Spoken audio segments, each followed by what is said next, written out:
December 16th, 1944. German tanks roll into the Ardennes forest of Belgium. And at that point, the heavens open up and all hell breaks loose. The next lane we came to, there is the only Tiger tank I ever saw. They attack American lines in one last desperate attempt to change the course of the war. Und dann auf einmal auf einen Schlag ging die Ardennen. And it started in one fell swoop, and we chased away the Alles Americans. liegen stehen lassen und sind praktisch nur. They dropped everything and ran away. The Americans respond with one of the biggest and most daring armored counterattacks in the history of tank warfare. There's tanks being hit, bang, bang, bang, all over the place. At stake is the fate of Western Europe. This is the Battle of the Bulge. Now it's a matter of survival.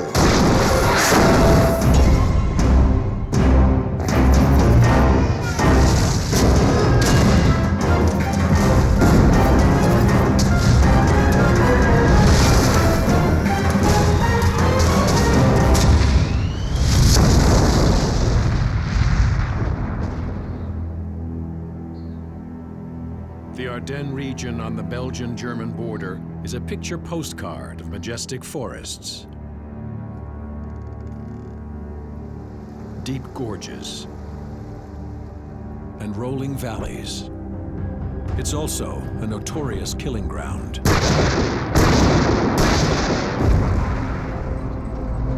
This rugged part of the European heartland is a gateway to France and the ports of the North Sea.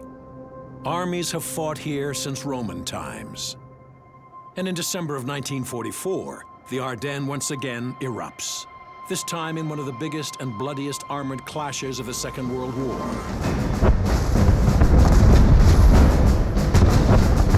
December 16th, 5:30 a.m. German artillery breaks the pre-dawn calm. And soon after, more than 1,000 German tanks attack U.S. forces along a 140-kilometer front. Hitler's aim is to stop the Allied advance across France and Belgium toward the German homeland.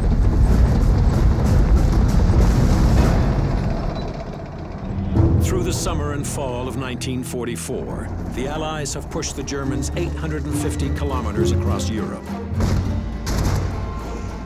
But now, as they near the German border, their supply lines grow thin, and the advance loses steam. Hitler hopes to capitalize on this and prepares a massive counterattack in the Ardennes. It's his last big roll of the dice. The German attack plan is to smash the weak American line along the German border with Belgium and Luxembourg and seize the bridges over the Meuse River, clearing the way for a push onto Antwerp. Hitler gave a strategic goal, which was to capture Antwerp harbor and with that huge Allied supply dump. The second goal was basically more tactical. If he had succeeded in pinning down about 25 plus Allied divisions in the Ardennes which were resting, this would result in a tremendous amount of losses for the Americans and for the British and would eventually bring them back on the negotiation table. The Germans estimate they have only 3 days before the Allies can mount an effective response in the Ardennes. They need to strike quickly with a massive, highly mobile armored force. They assemble 8 Panzer divisions, over 1,700 armored vehicles, including hundreds of Tigers, and over 400 Panzer Mark V's, the deadly Panther. The Panther is armed with a high-velocity 75mm armor-piercing gun and is protected by 80 millimeters of sloping frontal armor that deflects incoming fire. It can do 30 kilometers an hour, even over the roughest terrain, giving it an edge in the tough winter conditions of the Ardennes. The Germans secretly muster their enormous armored force at night over 8 weeks. and wait for bad weather to ground Allied warplanes. On the morning of December 16th, the temperature falls well below freezing, and there are snowstorms across the Ardennes. Everything is in place, and the Germans strike.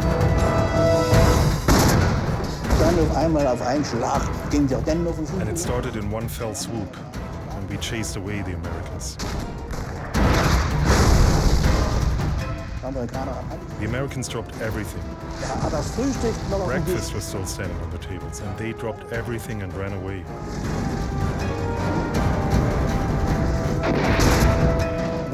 They left huge amounts of equipment, Massen an Material, fuel and shells. an The bad Germans are coming. Let's run. etwa so ungefähr. That's kind of what it looked like.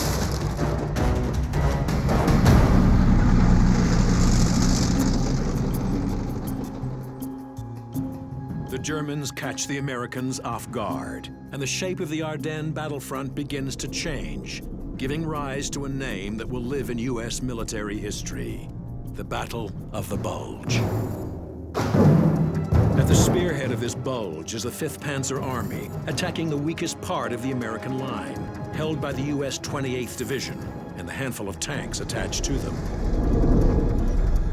The M4A3 Sherman is the U.S. force's main battle tank, and it's no match for the German Panther.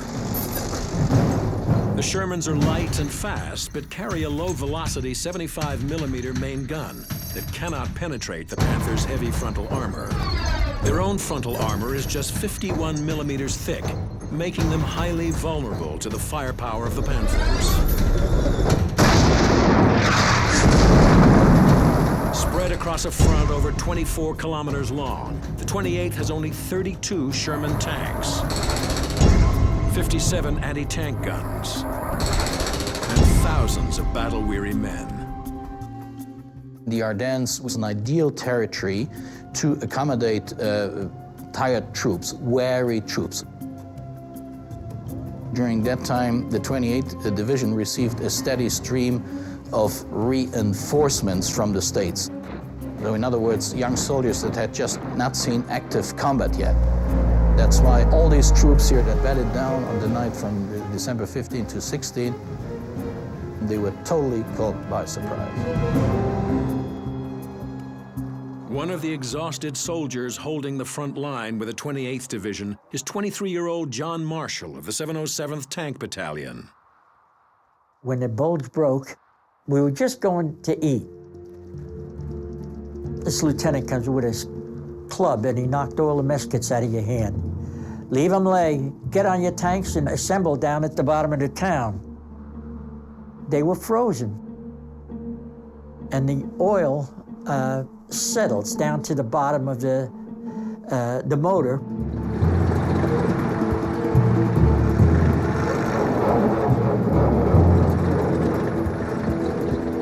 The top of the motor has no oil at all, and the oil now is sludgy, and as a result, it wasn't gonna move, and we couldn't get it started. And that's when the tanks pulled out on us.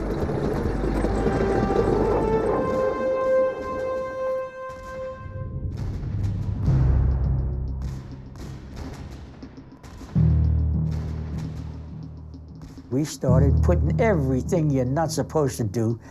I think we had 5 Bunsen burners on the motor and under the motor and everything else. And luckily, we finally got it started. Marshall searches for the rest of his tank unit, unaware that the Germans have already broken through the 28th Division's line.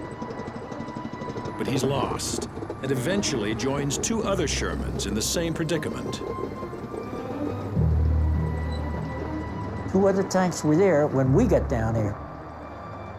The other 2 tanks saw us come down and they says, "We'll follow you." Well, we had no idea where we were going. I jumped out of our tank to guide our tank across the bridge.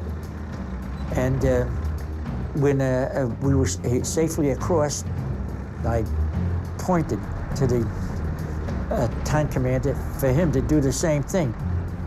He no sooner got over the bridge when there was a tremendous flash. The Germans under the bridge had hit him with a bazooka. And the other two tanks, they all got machine gunned when they climbed out of the tanks. The 5th Panzer Army seems unstoppable.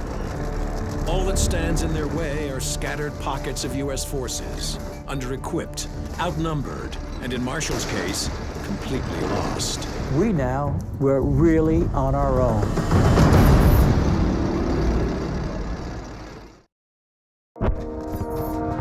December 16th, 1944.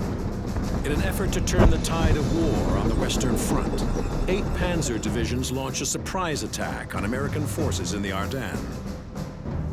On the Central Front, the 5th Panzer Army breaks through thinly defended American lines.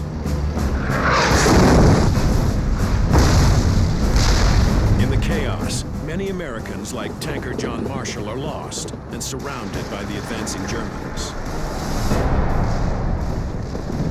We now were really on our own, hoping to find our platoon or anybody. We decided to pull off the road, and we debated what to do. So I says, I'm gonna lower the gun so it looked like it was knocked out, because I don't want some son of a bitch rolling a hand grenade down the barrel. All night long, you could hear the Germans walking by, Achtung, kaputt, and all of that. They assumed that the tank was knocked out. Das ist doch total kaputt.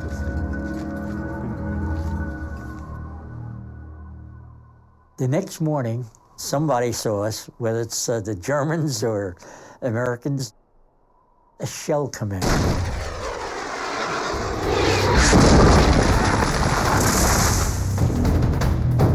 Hallier jumped onto the road, turned left, and started going down the main road. The next lane we came to,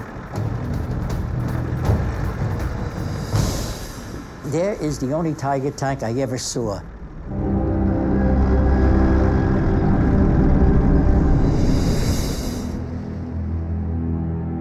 And on both sides of it were 2 smaller tanks. And I shot at it. The German Tiger is a 57-ton monster, almost twice as heavy as a Sherman. It's protected in places by up to 100 millimeters of steel plate. The Tiger is one of the heaviest tanks on the World War II battlefield, with an 88-millimeter main gun that can rip a Sherman to pieces. By comparison, the Sherman's a pea shooter. Its 75-millimeter main gun has a short, 3-meter barrel, producing a low muzzle velocity and a weak punch. And you might just as well throw an orange at that wall there. It was so powerful. Why they didn't get us, I don't know. They had the whole broad side to hit. But we still kept going. And so do the Germans.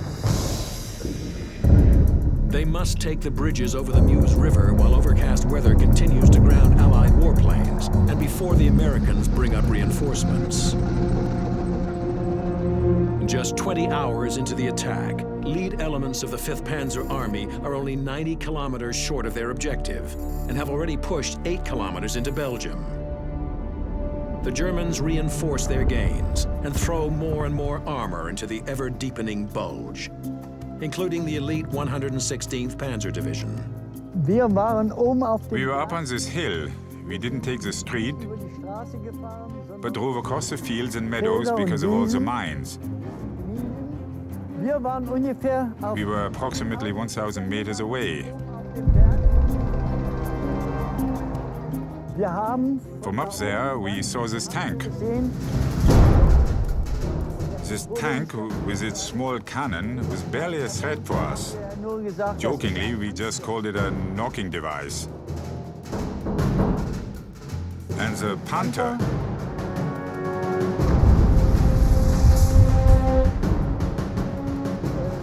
the Panther that was standing next to me shot.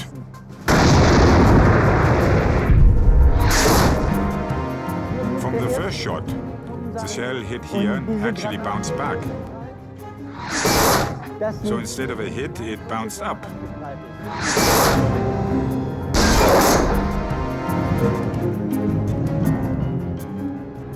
It must have hit the tube, and when the tank fired, the barrel burst. Then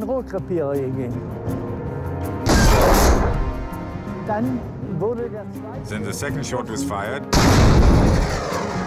and hit the screws that are standing out here.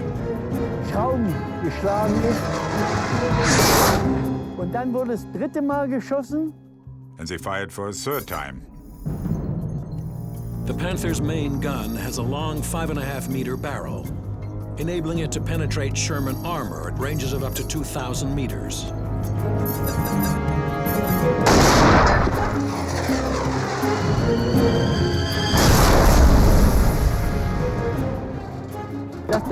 And this is how the tank got destroyed. It was burning inside, and then we proceeded with our advance.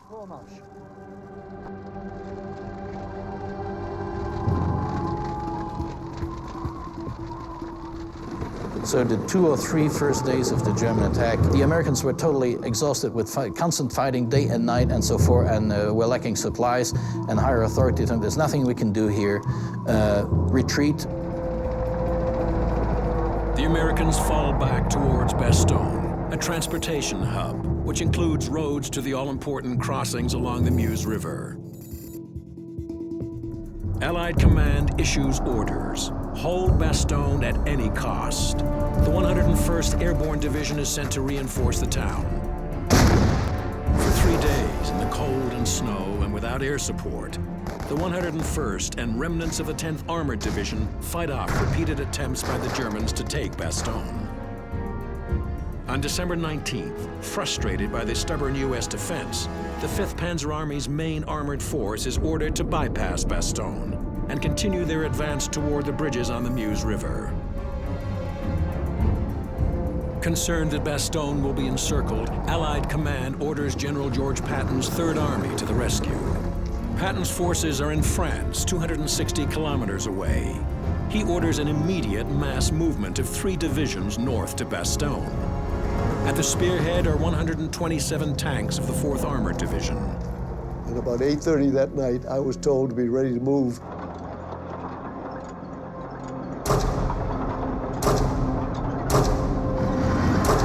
About 50 minutes after midnight, heading north. He had to turn his army 90 degrees. That's where we went on to the Bulge. My tank and my battalion were the lead elements of Patton's 3rd Army to make this 161-mile approach march to Bastogne. The situation was absolutely unknown.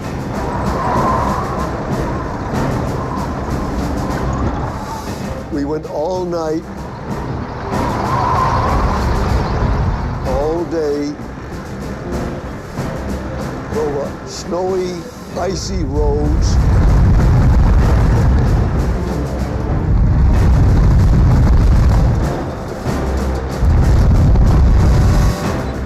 The weather was horrible, bitter wind. The last night was under total blackout conditions. You can't imagine to have a black night and be traveling blackout. All the tanks had were little things called cat's eyes in the rear. So the tank commander is looking at the tank in front of him at the cat's eyes, and that enables him to know where he's going and how much distance he is from the tank. But I was in the front tank, and there were no cat's eyes in front of me. There was nothing. And we saw a sign that said, Neufchâteau, Bastogne. And we thought he stopped. 32 Sherman tanks of the 8th Battalion reached the outskirts of Bastogne in less than 24 hours. That was a tough march. It was the greatest mass movement of men in the shortest period of time in military history. but every tank made it. But by the time they arrive, the Germans have already surrounded Bastogne.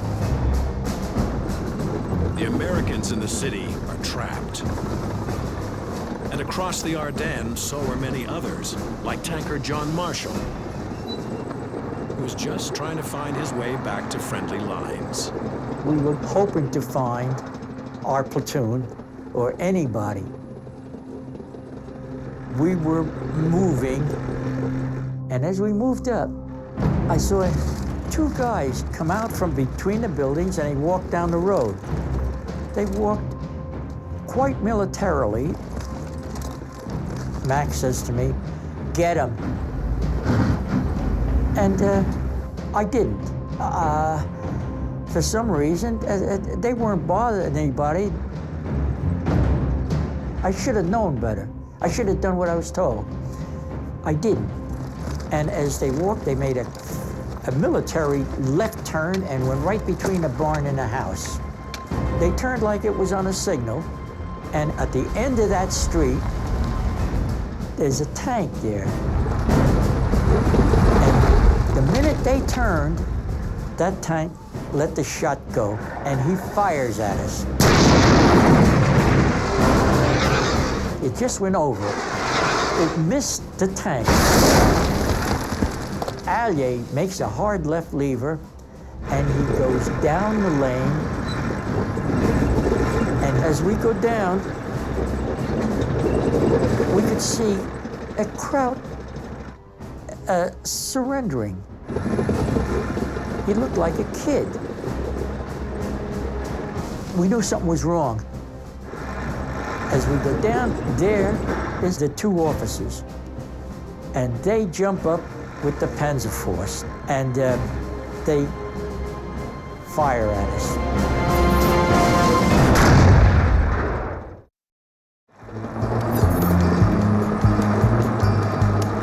December 21st, 1944. It's day 5 of the Battle of the Bulge. The German armored offensive now extends 60 kilometers into Belgium, and many Americans are still trapped inside the Bulge. John Marshall of the 707th Tank Battalion is one of them, and he's trying to find his way back to American lines. As we go down in the lane, we could see a crowd surrendering. We knew something was wrong. And there is the two officers, and they jump up with the Panzer force. Panzerfaust. It means tank fist, and it's one of the deadliest anti-tank weapons on the battlefield. It fires a 140 millimeter rocket at ranges of up to 60 meters and can penetrate 200 millimeters of armor, unleashing a devastating explosion inside. And they fire at us. It missed. It missed the tank. I didn't need any orders or anything like that. Your own sense, I just pressed the old solenoid to machine gun the hell out of him. And I heard a sickening clack. I said, "Spencer, the .30 caliber is jammed." And this time they were just starting to get up. He says, 75 millimeters loaded, and all you have to do is just turn your heel and press that solenoid. And I let that solenoid go in. I hit right into them. And the odd part of it is, the kid was still standing with his hands in the air, and he was holding his stubs up. So anyway, we went on.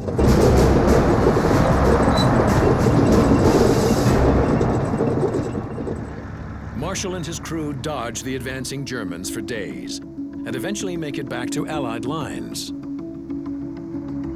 On December 22nd, the German push towards the Meuse River bridges begins to slow. The rugged country northeast of Bastogne is a challenge, even for the Panthers of the 116th Panzer Division. In Ardennes was schwierig. It was much more difficult in the Ardennes because there were all these narrow forest roads. It was catastrophic because of all the close forest paths. Our tanks couldn't maneuver.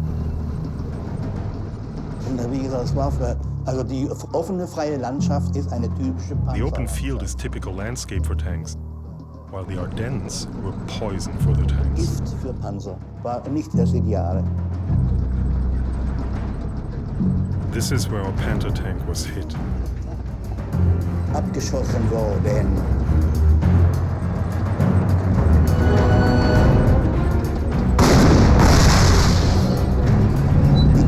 The first shell hit the tank track and the tank became disabled.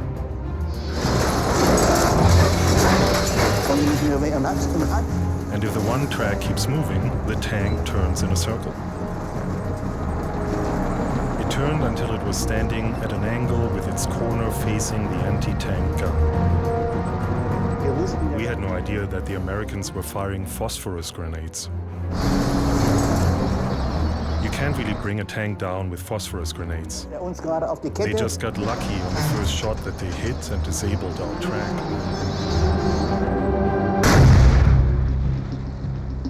White phosphorus rounds are incendiaries used to create smoke screens or mark enemy targets. They burn fiercely, but have little effect against the heavy armor on a Panther tank, unless they ignite exposed ammunition or fuel. And there is an order that all German tank troops know. You can only get out of the tank when it is on fire.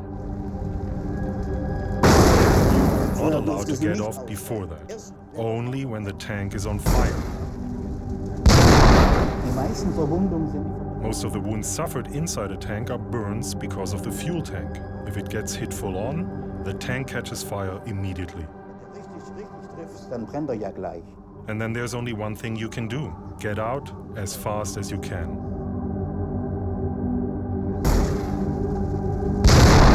We sat inside the tank and counted 22 hits on our tank.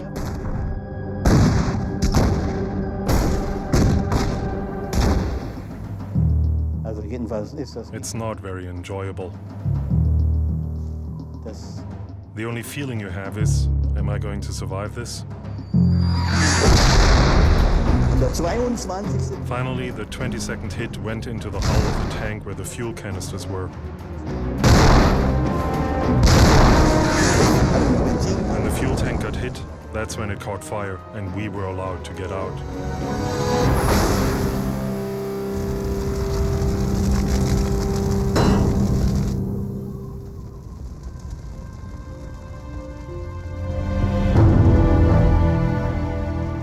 By the evening of December 22nd, the German push to the Meuse River bridges has almost completely halted. Panzer columns clog the narrow Ardennes roads, and many tanks run out of fuel. The Germans now turn their attention back to Bastogne. But the Americans in the encircled town are getting help. 3 combat commands of General Patton's 4th Armored Division move north to break the German blockade. We're almost halfway to Bastogne, and we reached a place called Ardennes. And by the time we reached the bridge, it was getting late in the afternoon. The bridge was blown.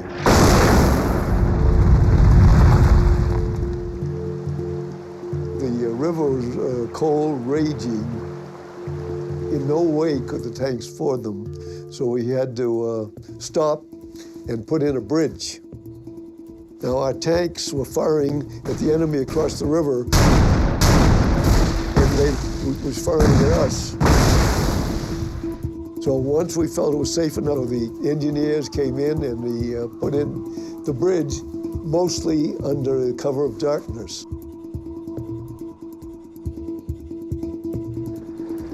And our tanks started crossing the bridge. One tank, one tank, one tank. And then we were ready to rest for the night. I got word, no, keep moving.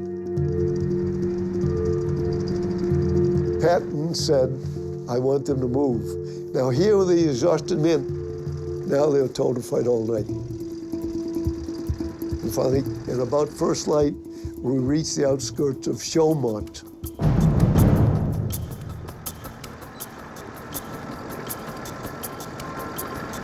Suddenly, seemingly out of nowhere, came a shot. Saw 3 jeeps from the 25th Cavalry hit.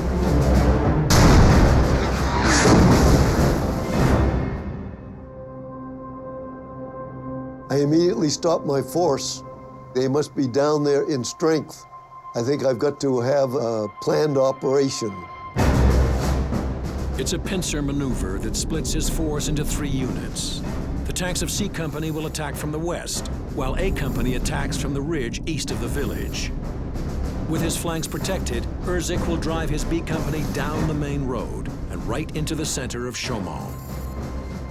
Now, if I were at Fort Knox, Kentucky, taking a tactics course, I probably would have gotten an A for my plan. But as you know, in combat, there are imponderables of the battlefield. C Company reports to me that 5 of its tanks, its first platoon, was completely bogged down. This ground was supposed to be frozen, so right away I knew C Company was of no help. So B Company started to advance down the town. We were hitting resistance, but it was not major resistance. The 10th Armored Infantry was working with us. As we got down into town, they would go into the buildings, around the buildings where the German soldiers were.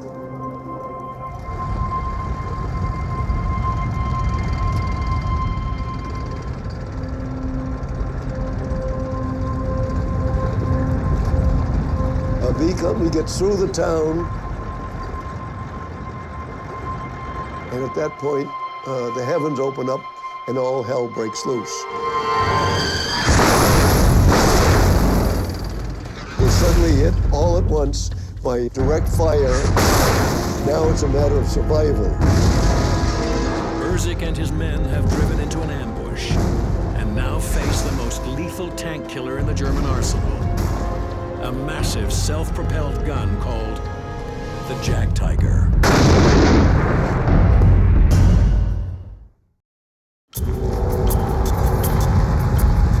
The Battle of the Bulge enters its 7th bloody day.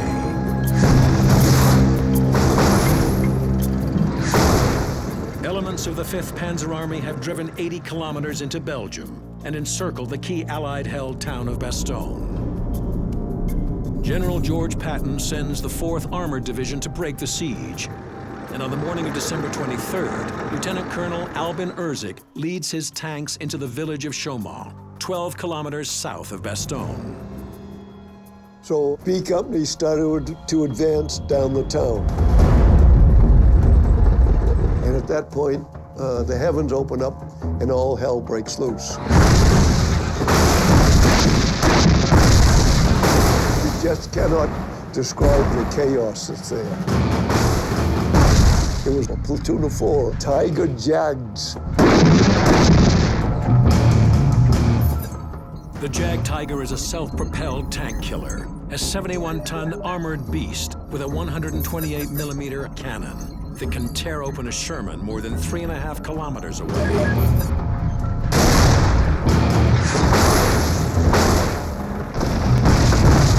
There's tanks being hit, bang, bang, bang, all over the place.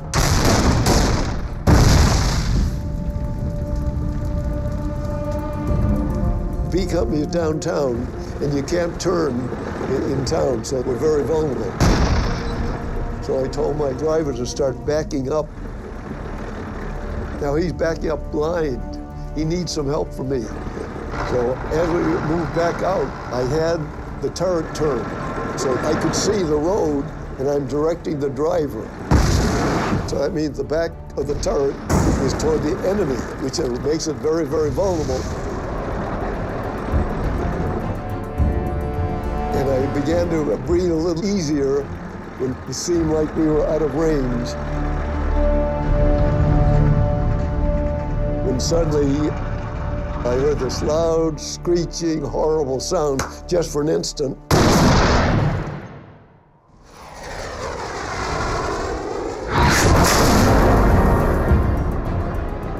And the tank was pushed forward as though some sledgehammer had hit it. 128, which should have breezed through the turret like hot knife through butter, but it must have hit the ricochet off. So I told the driver, keep going. As we were moving back, I noticed there was a seam in the tank turret with daylight showing. So I knew something had hit the turret. And we finally pulled the tank out of range.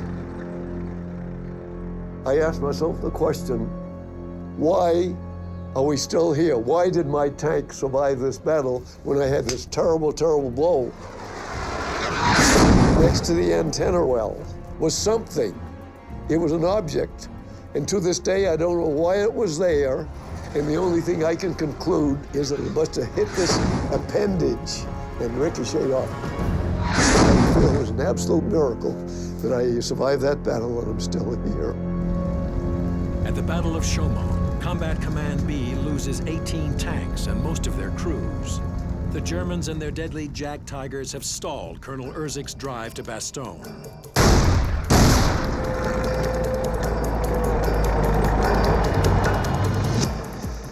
"12 kilometers to the southeast, tanks of the Combat Command Reserve move towards Bougainville. Their mission is to take the heavily defended town and protect the flank of units advancing towards Bastogne. En route, they encounter a German patrol. But we made our approach into Bougainville, and I pulled our tank up behind the railroad track. Momentarily, here came a Sherman tank and 2 German SPs. They captured an American Sherman and painted out our stars and painted on their cross. And when I came up behind the railroad track, my hull was in defilade. Defilade, the tank comes up from the rear, and as it approaches up, its gun points over the hill. That's called hull defilade because the hull is not seen by the enemy. The gunner's periscope was about 14 inches higher than the tube. The gun was looking at the track. The sight was above the track. So when he fired, he hit the first rail. And I said, push up a little bit, and he pushed up a little bit more, fired again, hit the second rail. I said, push up further. Yeah, roger. So I pushed it up enough that I got beyond the track, and we got a shell into the Sherman tank. And I also added another shell to each of these SPs. With the German patrol outside Bougainville eliminated, Captain Leach leads his B company into the center of the town. So our approach in every village, we would recon by fire with the bow gun shooting one direction and the coax machine gun shooting another on the side of the roads. So we were an avalanche of fire, movement, fire and movement.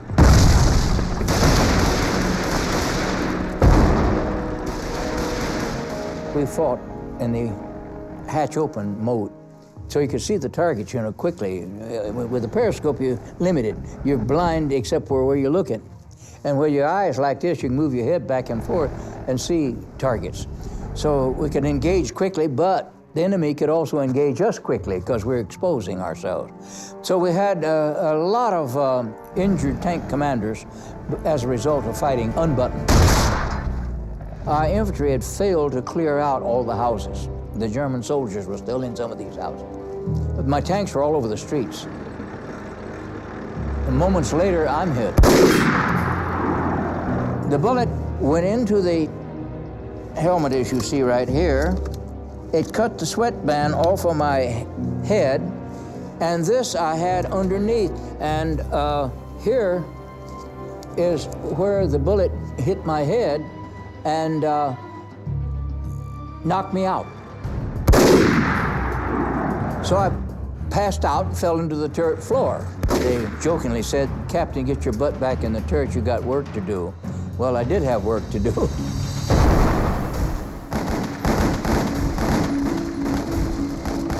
In 16 hours, the CCR takes Bougainville. And on December 24th, General Patton orders them to join the main attack towards Bastogne, and they spend Christmas Day moving west. Finally, on December 26th, the tanks of the Combat Command Reserve are poised to launch one of the most daring armored charges in the history of tank warfare.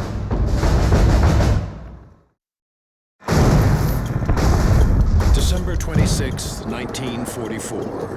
The Belgian town of Bastogne has been under siege for 5 days.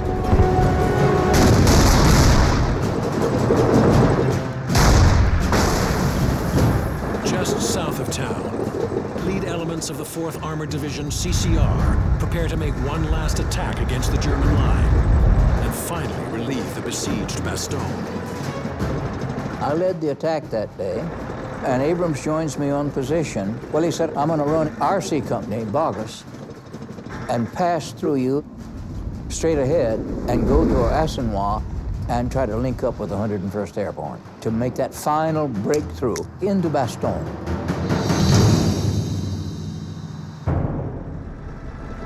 Lieutenant Charles Bogus leads 8 Sherman tanks into the heavily defended town of Ardennes. Bogus led the attack through here, and he had an armored infantry company with him, and they were busy fighting Germans who were resisting, trying to mine the road, and the artillery had knocked out several half-tracks, and mortar shells had knocked out several vehicles.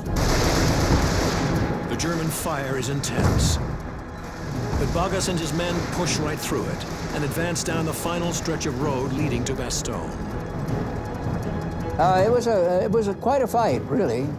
I could hear it all shooting up ahead of me because Abrams left me in position there at Clochemont Hill.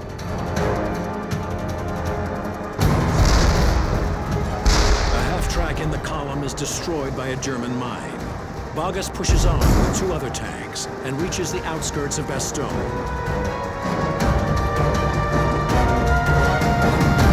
There he encounters the final line of German defense, and Bogus and his wingman fire 3 rounds into it.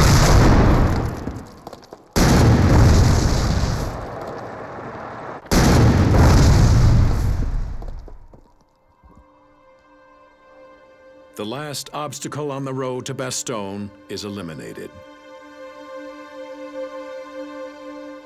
Moments later, men of the 101st Airborne emerge from the trees. Bogus saw what looked like American uniform and hollered, "This is 4th Armored, come on out."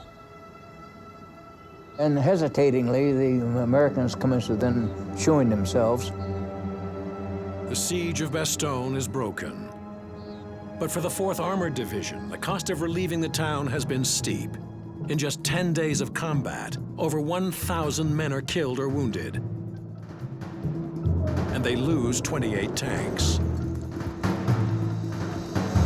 But their efforts mark the turning point in the Battle of the Bulge.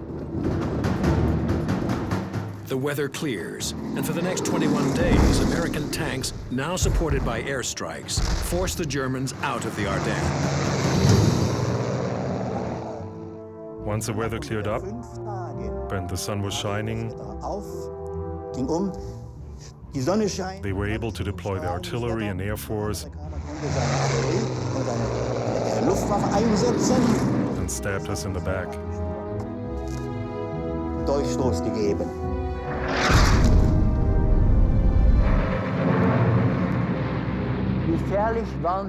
The fighter bombers were dangerous for us. On one tank, believe it or not, we counted 500 hits from a machine gun.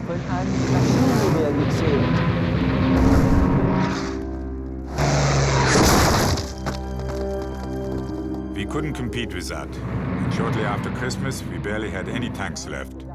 And I thought, for God's sake, they have a lot of equipment than us with our tiny amount of tanks. At the end of 44, beginning of 45, we had no further supply. We had no further equipment to fight with. The Battle of the Bulge, the largest battle on the Western Front, ends on January 12, 1945.